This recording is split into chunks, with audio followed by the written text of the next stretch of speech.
thought you've been to hundreds of shows. They are crazy people, and you should be worried about them. And I can say that because I'm one of them. Dylan Geeks. I've been a Bobby Dylan fan ever since the start. I got it all from his first LP to Christmas in the Heart. I got the bootlegs. I've seen hundreds of his shows. I found the guy who yelled at Judas, and I punched him in the nose. I even read Tarantula all the way through, 'cause I'm a bigger Dylan fan than you. And then in the songwriting competition, I did my original song, which is called "I'm a Bigger Dylan Fan Than You," and it's a affectionate parody of the kind of people who come to these events. And some of my great friends in Sydney, we have a society in Sydney, a Dylan Society, that we all meet up together once a month. And I've met some fantastic people there, and I was thinking about what a funny crew they were, and I wrote this song. So I traveled up to Hibbing and I hung out at Malibu. I know the alternating pronouns entangled up in blue. I was rude to Neil Diamond, I was nice to Johnny Cash, and I even rummaged through A.J. Weberman's old trash. I became a Jew, then a Christian, then again became a Jew, 'cause I'm a bigger Dylan fan than you. I was a little worried that people might be offended by the song or think my heart wasn't in the right place, but I shouldn't have worried because everyone was on board from the start. I get every literary reference, I know every other source.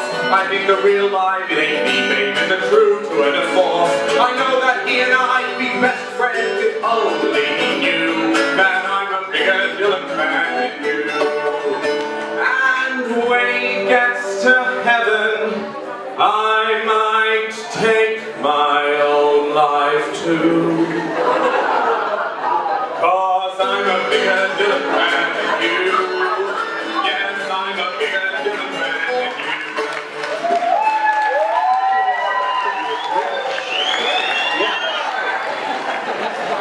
you. Is there anybody here from, like, Calcutta? Kathmandu? There's a guy from Germany, there's someone from Paris, there's a lovely couple from Liverpool. I think you won the prize for coming the farthest to Dylan Days. Yes, you have.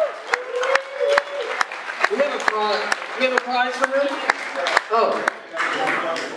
Oh my God, is that appropriate? It's a shrimp on the Barbie. And they gave me a Barbie doll with a shrimp on it, so the shrimp on the Barbie. So that was fantastic. Music is a fabulous vehicle for meeting people and getting around, as your kids know. You know? I mean, these are my best friends right now. These guys from Canada and from...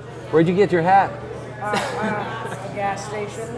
Really? I did come here searching for friendships with people who love Dylan as much as I do, and I've already done that. And my journey takes me far beyond. And where are you going this morning, sun? I'm setting off to find my lady fair. And how will you know when you've found her, son?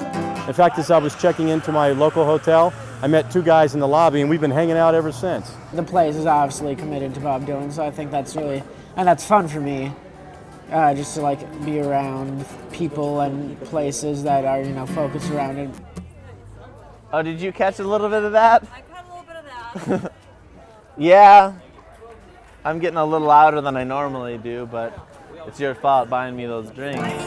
Dylan, he brings people together, you know, and I've formed some friendships here in 24 hours today that might take me weeks in other places, all because of Bob. They're wonderful people. I've now hung out with Dylan fans on 3 continents, my own country and in England and here in America, and I've never met one that was a bad person. They're good souls. Still on the wall, darkness on the face of the deep. I'm thinking about you, baby. I can't hardly sleep. Feel free to clap, it doesn't bother me. The people who support local music, or not, technically I'm local because you guys are from Canada, but just amateur musicians, I mean, these guys make the world go round.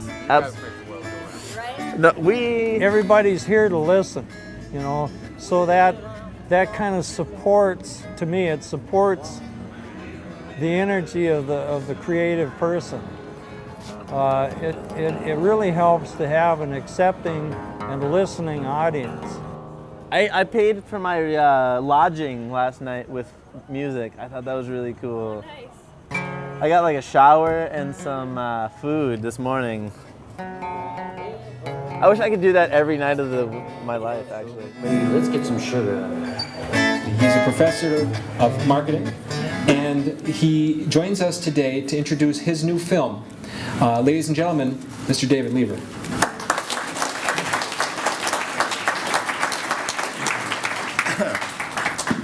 Okay, well, good afternoon. I'm going to talk about Bob Dylan's concert in Manchester in 1966, very famous concert. One of the loudest concerts, I think, up to then. I remember all the chaos and the confusion and the shouts, etc., but I don't specifically remember Judas. No. There's quite a hostile crowd, there's lots of booing and a shout of Judas from the audience, which seems to kind of incense Dylan, and he rips into like a Rolling Stone. I thought, oh my God, we've blown it. Dylan will never return. He's never going to come back. Very famous concert, and I thought I'd bring it to Dylan Days because people are interested in all things Dylan.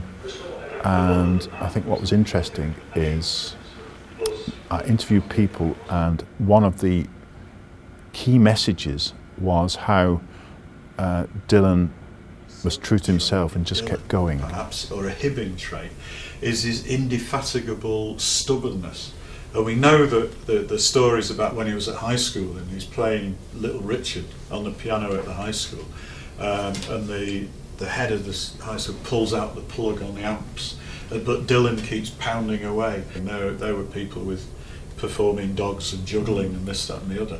And it was, I think it's noted as the very first confrontation with Dylan and an audience. He's a genius who tells it the way he thinks it is. He doesn't pander to his audience, and that takes great bravery. And I think if you look around Hibbing, very tough environment. One of the reasons he left because of the unconscionable winters we have up here. Rain won't live, game won't close, and the ravens froze.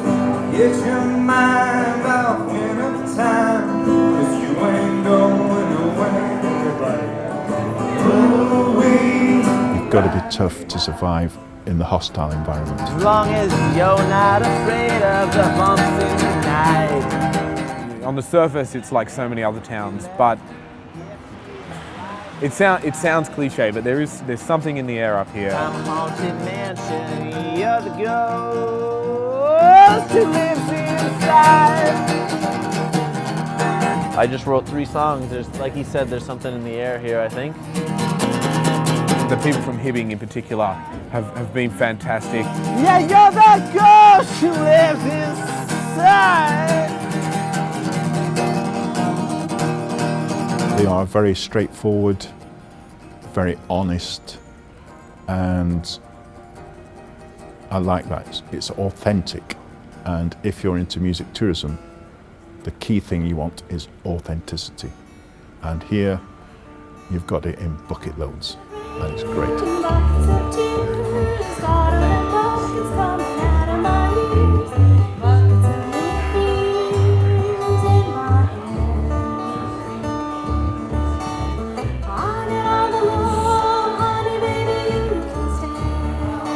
A really interesting place. I think I've fallen in love with Hibbing and its culture.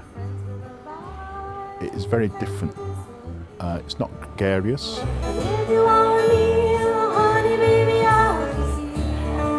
You can imagine Bob growing up here, and you can feel what it would have been like for him, and why he turned into what he is. I mean, I think people from cities don't necessarily have that same drive. Dylan is so much part of the Iron Range. He is a true Iron Ranger.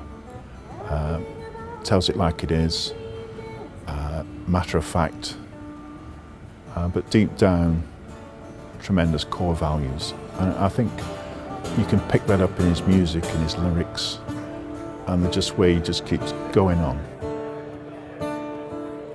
Come you masters of war, you that build the big guns, you that build the death plane.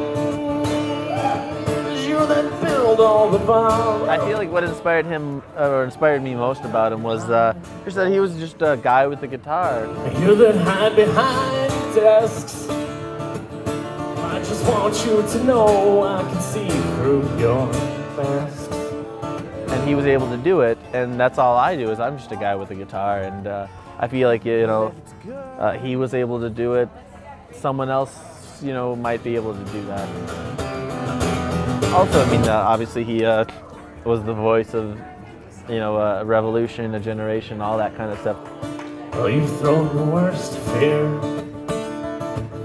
that can never be heard, which I was not alive for. Fear to bring the children into the world. And my baby, unborn in a name, you ain't worth the blood that flows in your veins. But when looking back, I mean, he spoke what everyone else was trying to say. I've tried to do that on certain things, but we just don't have the platform that he had anymore. It's harder to become we don't have a Dylan anymore.